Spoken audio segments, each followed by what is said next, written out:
And now, it's time for your Low Country Real Estate Market Update. It's the Brian Beatty Real Estate Show. Brian is one of the top 1% real estate agents in Charleston. Find him online at listingsincharleston.com or call him at 843-888-0065. Now, broadcasting from the WTMA studios, here's your host, Brian Beatty. Good morning, Charleston, and welcome to another edition of the Brian Beatty Real Estate Show here on the Big Talker, 1250 WTMA and WTMA.com. I'm your host, Brian Beatty. Thanks for joining me this morning as we talk about real estate here in the Low Country. If this is your first time tuning into this program, we talk about housing on this program. Now, I've been selling real estate for 18 years now. I've done about 1,400 transactions here locally in the Charleston market, and I bring my experience to you, the consumer, so that you understand what's happening in the world of real estate. Well, you understand if you're thinking of buying, selling, investing, having a home managed, maybe even thinking about getting into the industry to sell real estate. This is the show to tune into. So thanks for joining me this morning. We've got a lot to cover today. Of course, we're going to talk about the state of the market like we always do. I want to talk about some opportunities to make some money in real estate. You know, a lot of real estate investors out there are kind of bored. They're going after deals, but they're really tough to find. The margins are shrinking. And so I want to give you some advice. If you're thinking of investing in real estate, if you've got some extra cash that you want to put into the market and you're just not sure what to do with it, I'm going to give you a few things to think about. We're going to talk about selling a home. I want to talk about new construction and a few other things along the way. So, if at any point in time you think, hey, this is someone that I'd like to talk to off air. I have a question about real estate. Maybe I need a referral for a contractor, or I just need some help. Or, of course, you're thinking of buying, selling, or investing in real estate, or you have a home that you'd like to have managed. Then I invite you to give me a call. My number, which you can call or text, is 843-800-0065. That's 843-800-0065. Or you can check us out online at listingsincharleston.com. That's listingsincharleston.com. A lot of great information on that website, and we're actually updating it. It'll have a new look here in the next few days, actually, adding a few more features. You can go on there and you can find out, of course, how much your home is worth. You can search the MLS. You can find out how many buyers we have for your home right now. And then, of course, you can access our blog. You can look at our videos on YouTube. You can listen to our podcast on Spotify, iTunes, Google Play, all that great stuff. So let's get into it. Let's first talk about the market, right? Everybody's always curious about the market. That's probably the most common question we get as real estate agents is, how's the market? And a lot of agents answer that, I think, in a few different ways. They could answer that in terms of how their individual business is going, which is what they typically do, right? They're giving their insight into how their business is doing in comparison to some other point in the past. Of course, you as the consumer should probably be a little more clear in terms of what you want out of that question. You could just be asking the agent, like, hey, how's business for you? It could be, hey, how's the market? Is now the right time to consider selling my house? Is it still a good time to buy a house? Should I be looking at investment properties? Are there some opportunities there? Well, I'll just tell you that, and it shouldn't come as much of a surprise, the market's pretty slow right now. Right? We're starting to see inventory creep up a little bit. The motivation to sell a house right now among the resale market is just low. It's slow. A lot of people have great interest rates on their mortgages. If you really think about what happened during COVID, right? Those few years after COVID, really up until the end of 2021, parts of 2022. Here's really what happened, and this is what I don't hear a lot of people talking about. What we ended up doing as just a market overall, as a national market, which benefited us in Charleston greatly, was we basically borrowed a bunch of transactions from the future. And what I mean by that is that there were some people that probably had within their 5-year plan to move, right? They knew that at some point in the next few years they were going to move. But then interest rates hit 3%. Some of them were below 3%. And a lot of people were like, well, why would we not move right now? We've got this equity in our home that we've built up. We can take that as a down payment and basically buy a home that's more expensive, bigger, better, and have the same, maybe even less of a monthly payment. you add to that, of course, the fact that people could now work from anywhere because of this whole stay at home and work from home movement.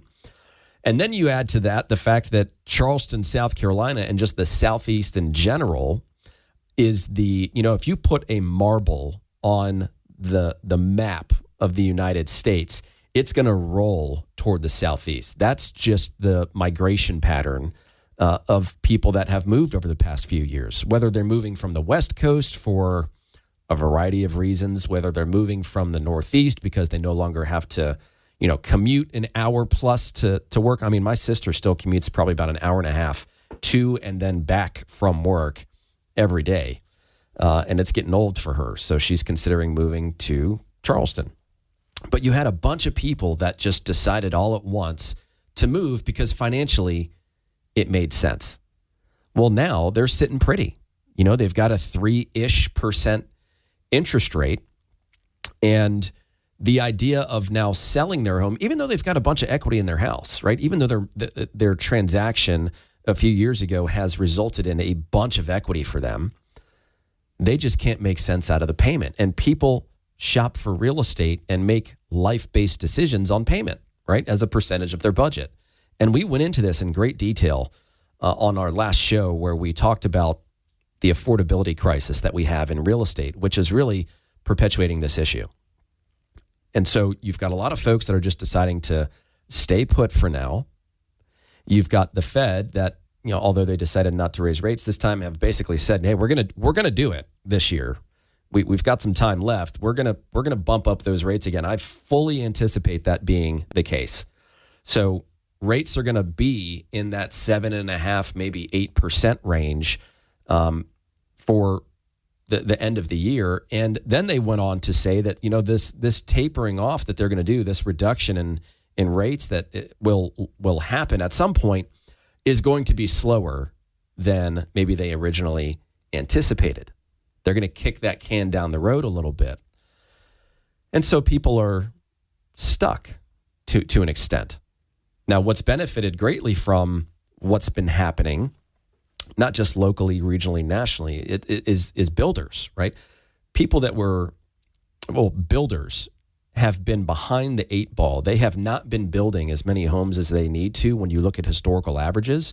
So there's been a shortage of new construction for a long time, really since the market crashed in 2008. They really took a big hit starting in 2009, 2010, 2011. There just wasn't a lot of new construction inventory. Well, now we're starting to see the transactional volume be more heavily weighted in favor of new construction. Almost 1 in 4 transactions now is new construction. You look at this time last year and it was 1 in 5. You look a little bit before that, it was 1 in 6. So new construction is, they're humming right now. There's a lot of people buying new construction, which makes it even tougher for people that have decided to sell to compete. And the thing that makes it really hard for people to compete against new construction right now is the fact that a lot of these builders own their own mortgage companies.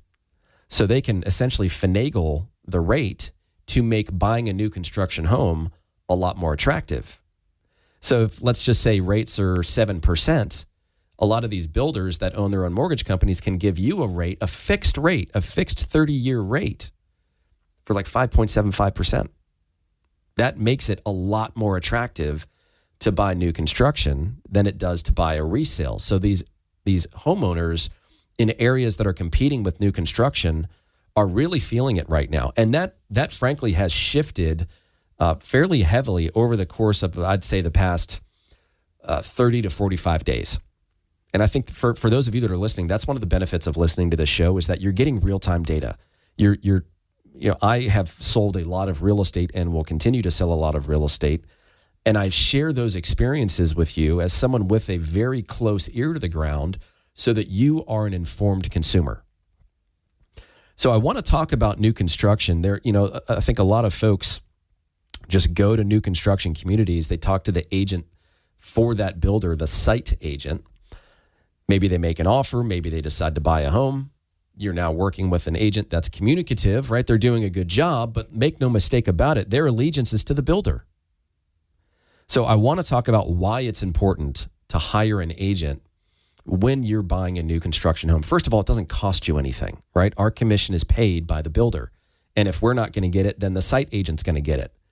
So either way, you're not saving any money, which I think is a misconception. I think people, we get calls all the time saying, hey, I want to talk directly to the listing agent, because that buyer believes that if they work directly with the listing agent, they'll be able to reduce the commission that the seller will have to pay, which will then be a pass-through savings to the buyer when they make an offer. Sometimes that can work. Most of the time, it won't work. And on top of that, you're now left dealing with an agent that has split allegiance between the buyer and the seller in something called dual agency. And dual agency very simply states that you cannot represent one party's best interests over the other. In other words, I can't tell a buyer how low a seller is willing to go on their price, just like I can't tell a seller how much the buyer could afford if it's more than what they're willing to pay, right? We can't use conflicting information. We can't pin parties against each other. So when you go into a new construction community and you're working with the site agent, you are not getting the same level of representation, because it's literally impossible based on license law that you would get if you had your own agent, which costs you nothing. So I want to talk about some of the benefits to working with an agent when buying new construction. And we're going to do that when we come back. So stick around. This is the Brian Beatty Real Estate Show here on the Big Talker, 1250 WTMA and WTMA.com.